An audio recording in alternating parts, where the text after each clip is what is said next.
Sejarah singkat GKT Kanaan Kediri.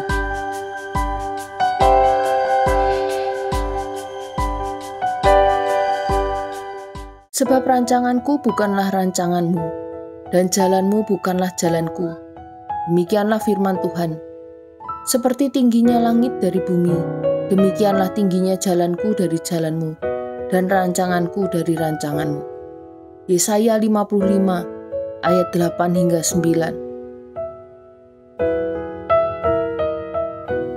Seiring dengan berjalannya waktu, tanpa terasa, GKT Kanaan telah memasuki usia yang ke-71 pada tanggal 25 November 2021. Dalam hal ini kita bersyukur atas pemeliharaan Tuhan.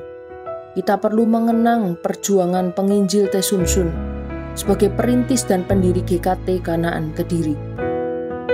Beliau patut menjadi contoh teladan bagi kita dalam hal mengabarkan Injil, kasihnya kepada jiwa yang tersesat, sangat perhatian dan rajin kunjungan, serta ketekunan berdoa. Penginjil Tee Soon Sun lahir pada tanggal 23 Juli 1913 di Shiqing, Nan'an, Fujian, RRC. Terlahir dalam keluarga Kristen, membuat beliau sejak kecil giat melayani pekerjaan Tuhan. Tahun 1936, dalam suatu KKR yang dipimpin oleh pendeta John Sung, beliau menyerahkan diri untuk melayani Tuhan. Pada saat Jepang menyerang RRC, beliau lari ke Pulau Jawa dan menjadi guru SD Hwakyao di Surabaya. Tahun 1941, Jepang menyerang Indonesia. Beliau mengungsi ke Tulungagung, lalu ke Kediri. Selama itu beliau tetap setia berbakti pada Tuhan, meskipun waktu itu belum ada gereja berbahasa Mandarin.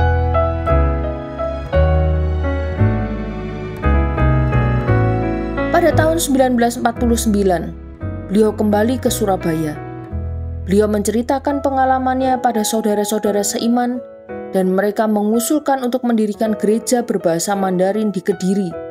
Karena saat itu banyak orang Tionghoa yang berdomisili di Kediri belum diselamatkan. Beliau merasa terbeban dan turut bertanggung jawab atas jiwa mereka. Akhirnya beliau pindah ke Kediri. Bulan April 1950, beliau meminjam sebuah bilik atau ruangan seorang Buddhis di Jalan Klenteng yang sekarang bernama Jalan Yosudarso dan mengadakan kebaktian penginjilan selama 7 hari. Inilah cikal bakal Gereja Kristus Tuhan Kediri. Mula-mula jumlah anggotanya hanya 8 orang, tetapi dengan pertolongan Roh Kudus, jumlah anggota semakin bertambah.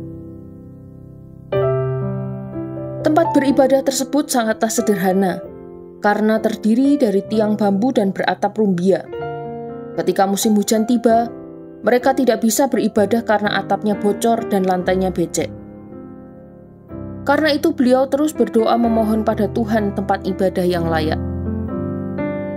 Akhirnya beliau dibantu Bapak Yap Bocu berhasil menemukan tempat di Jalan Klenteng nomor 120.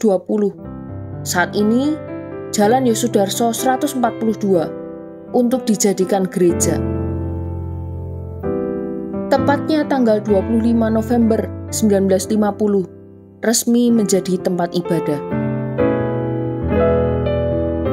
Semula rumah tersebut disewa dan oleh mujizat Tuhan pada tahun 1970 dapat dibeli.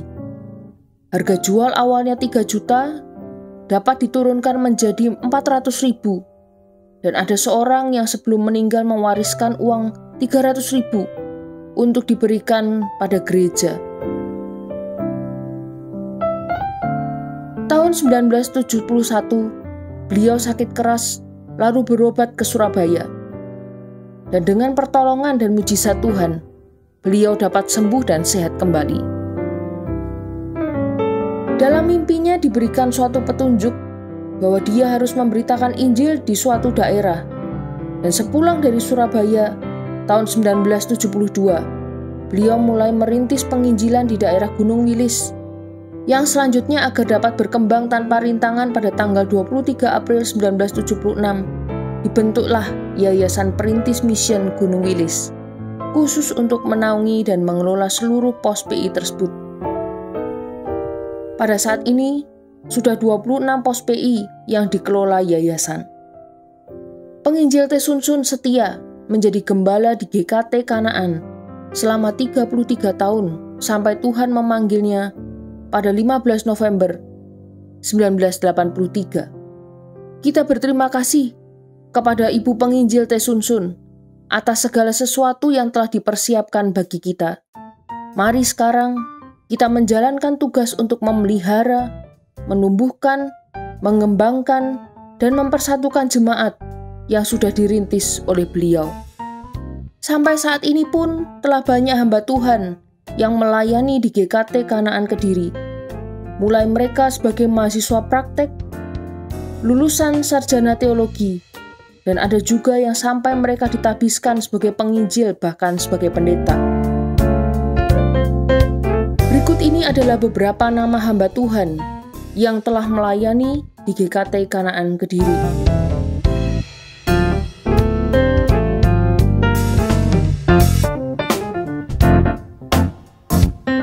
Penginjil T. Sun Sun, 1950 sampai 1983. Penginjil Yongki Karman.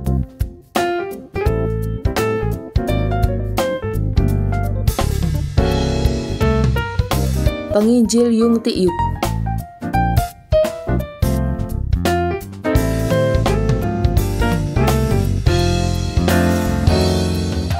Pendeta Irene Yesika, 1991 sampai sekarang.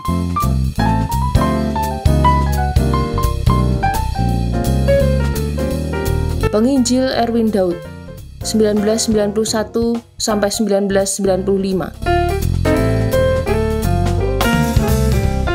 Penginjil Tupak Silaban.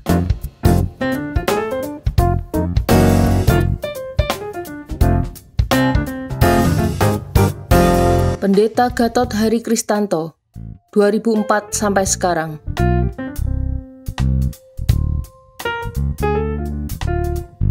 Pendeta Sumiati, 2005 sampai 2010.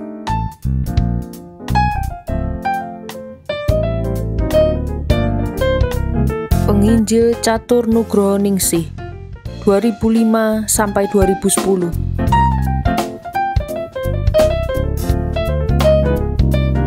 Pendeta Daniel Sutrisno, 2010 sampai sekarang.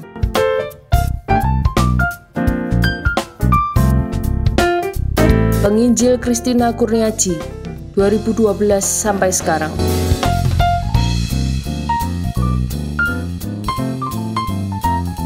Penginjil Bestian Lombu, 2014 sampai 2018.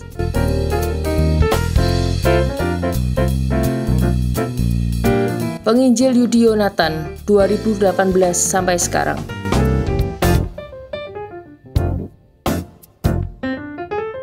Demikianlah sejarah singkat GKT Kanaan Kediri yang disadur dari tulisan Ibu Penginjil T. Sun Sun pada buku Kenang-kenangan HUT GKT Kanaan ke-30, ke-35, 45, dan 55. Tuhan Yesus memberkati kita sekalian. Amin.